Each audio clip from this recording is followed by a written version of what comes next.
I give the floor to Milagros del Corral, who will make his introductory presentation. I don't need to introduce particularly to UNESCO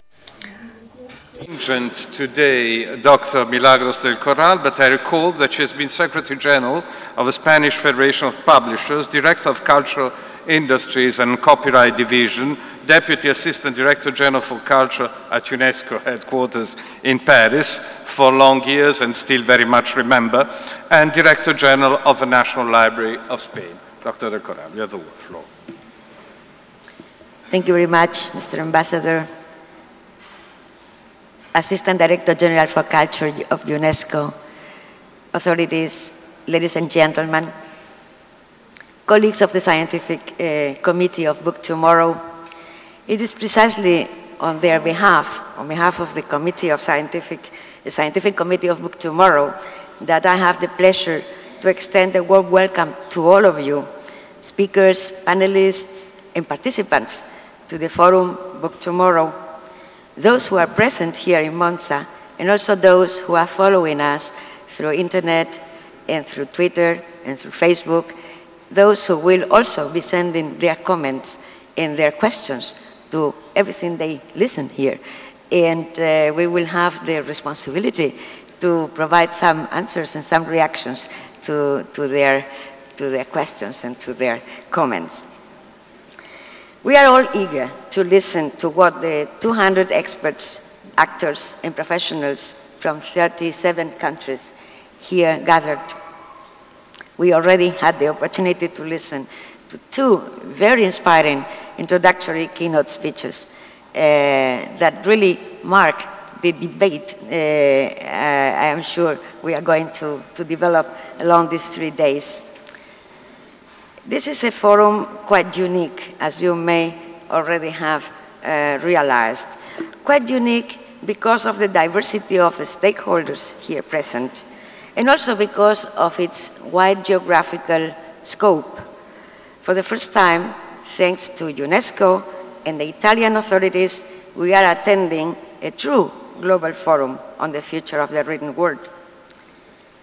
I think we all share the views that digital technologies are here to stay, and we all wish to take advantage of the new opportunities that internet provides for global access to education, science, and culture.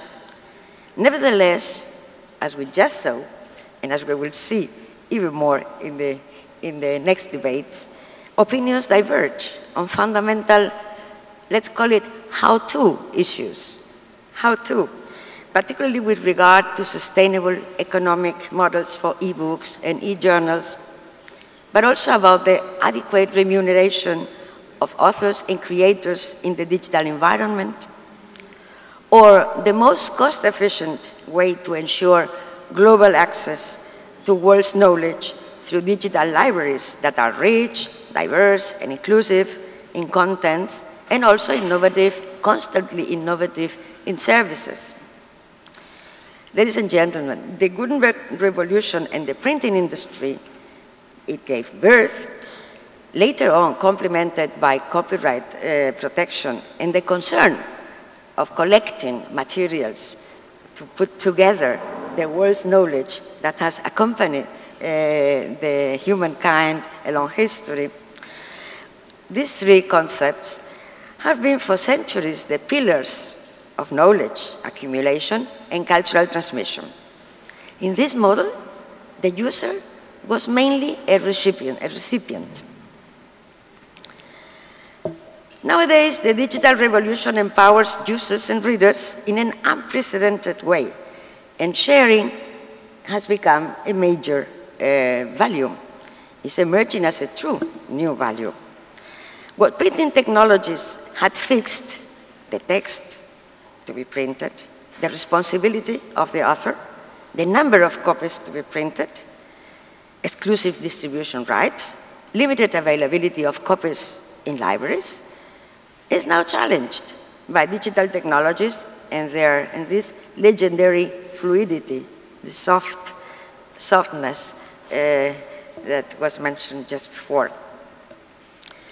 E-books, e-journals, and digital libraries are still at their infancy, but technologies and devices progress rapidly. Both technologies and users desperately demand contents, and authors, journalists, and publishers desperately need internet. So we have to find sort of common ground to work together. And there are many questions. Some of them has been raised by the speakers along this morning session. Let me remind some of them. I would like to see debated and to see under discussion here. So what will be the future role of publishers and booksellers once their added value, as some consider, has apparently become almost meaningless, some say? Is the reader ready to pay for e-content? Some consider there is not. Some of it, yes. If access is free of charge, is there a model for return on investment and business sustainability?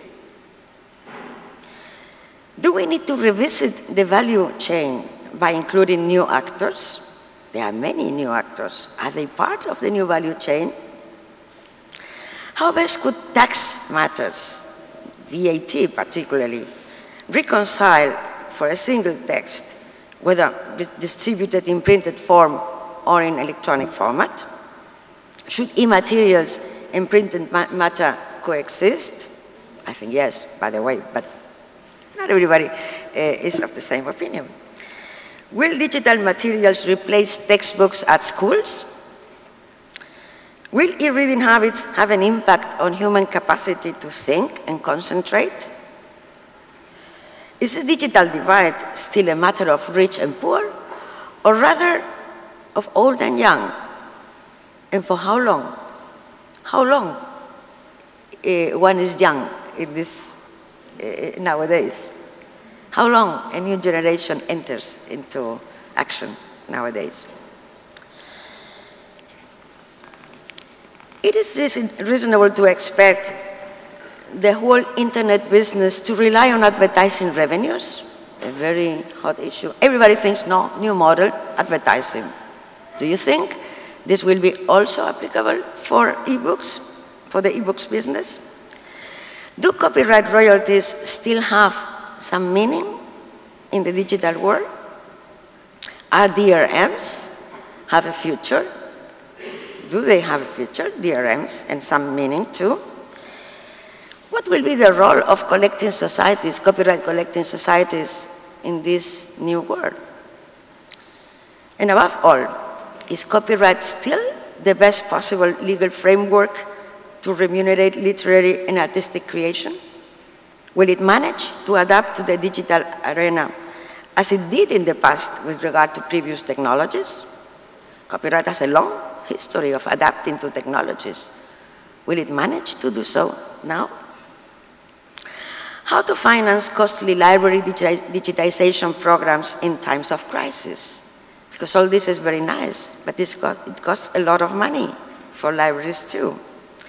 Are public-private partnerships the response and a workable solution? And what kind, indeed, of public-private partnerships? What is the future of libraries and other cultural aggregators? A new one has been announced by Mr. Danton now. I mean, we heard about already this project, the American Digital Library. What's the future of all them as separate entities? Will the Google Books initiative fulfill its founder's dream of digitizing humanity's accumulated knowledge with due respect to copyright?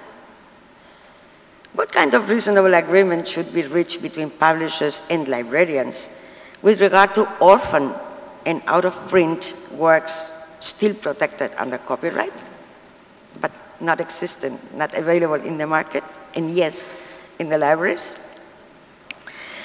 Is, for a librarian, linking collections to readers equivalent to connecting contents to people?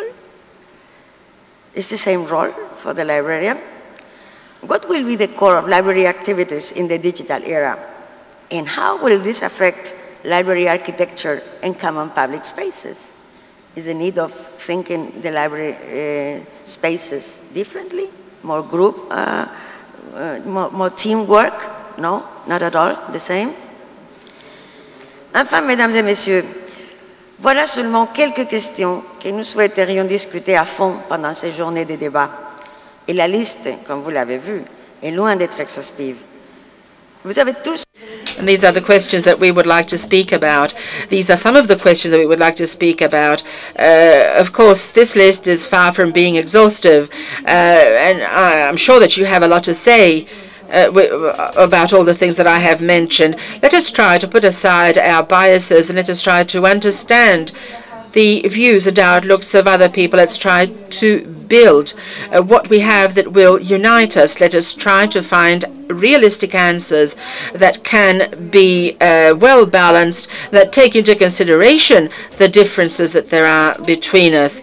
Governments and the citizens should, I'm sure, are expecting our conclusions to inspire themselves. I would like to express my gratitude to UNESCO, to Francesco Balnarin, and who has asked me to undertake the stimulating yet demanding activity of chairing the scientific committee of this forum. I would like to thank my colleagues of the committee for their generous cooperation and for the quality and wisdom of their advice. And now, ladies and gentlemen, the floor is definitely yours. I wish you the very best success for these works. I'm sure that you will have a passionate, involving discussion. I thank you in advance for your work and your attention.